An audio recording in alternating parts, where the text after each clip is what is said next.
po kita bisita mga idol. Gikan pa ni sila sa Bourbon, Cebu mga idol. So gituyo ko na po ng atong upaw diri sa Bantayan Island mga idol. Na siya ipakita sa tuwa mga idol. Okay. Ano mga idol?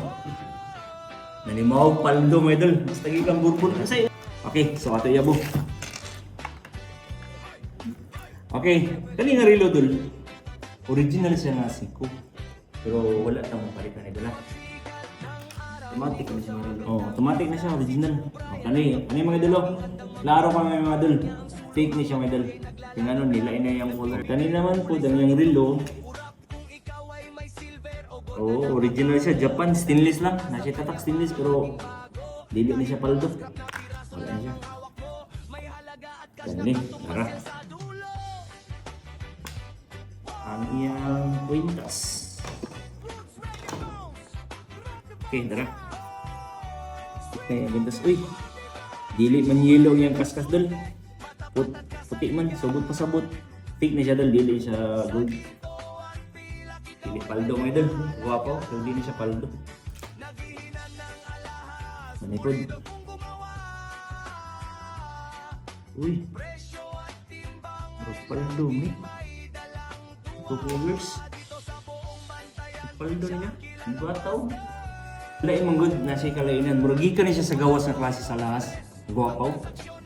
Kani mga idol, sa tanaw pa lang ako, murag 21 karat niya. Pero ato i-check mga idol ako kung sa'yo uri.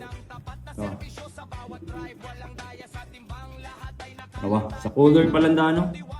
Paldo. 21 karat. Di na sila manlangoy pa uli mga idol. Kaya ano, sa usap lang ng daan mga idol, Kani mga idol, naana na siya sa mga 30,000. Estimate price na siya. Oo mga idol.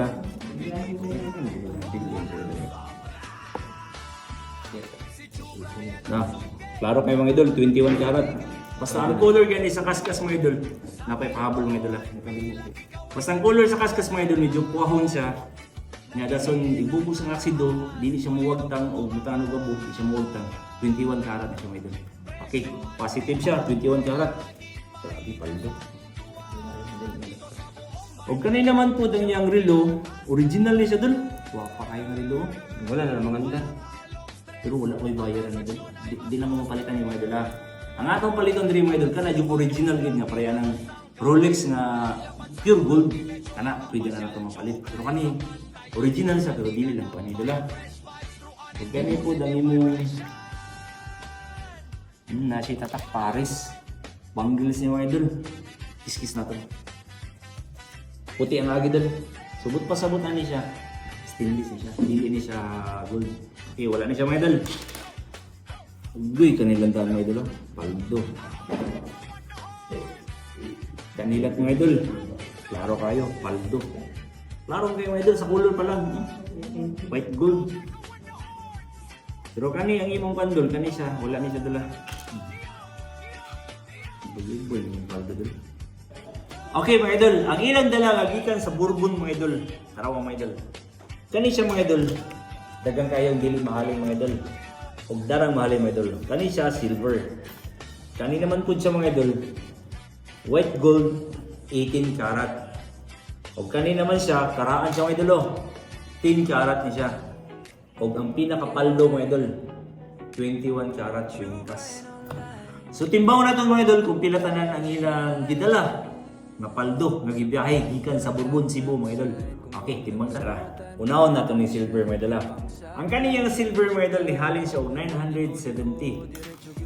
Silver. O kanay naman po ang yang 10 karat mga idol. Karano, kanawag design no? Karano. Ni halin siya og 9,000 10 karat. O kanay naman po ang yang white gold mga idol, nani si bato. Pero tanggalo na itong bato kayo, wala nilapot ang bato. So, nihalin siya tanan og 15,020. Gaan naman siya mga idol. 15,020, white gold. Dara ang paldo mga idol. Nihalin siya og 95,040. Paldo. So, matotal tanan mga idol, nihalin siya tanan ang iyang gidala dire gikan sa Bourbon mga idol. Nihalin siya og 120,030. Paldo. So, dol, 120,030 dol. Deal? Deal. Alright, mga idol. Paldo. Deal. Yeah, yeah. True Brian online. Go by your shine.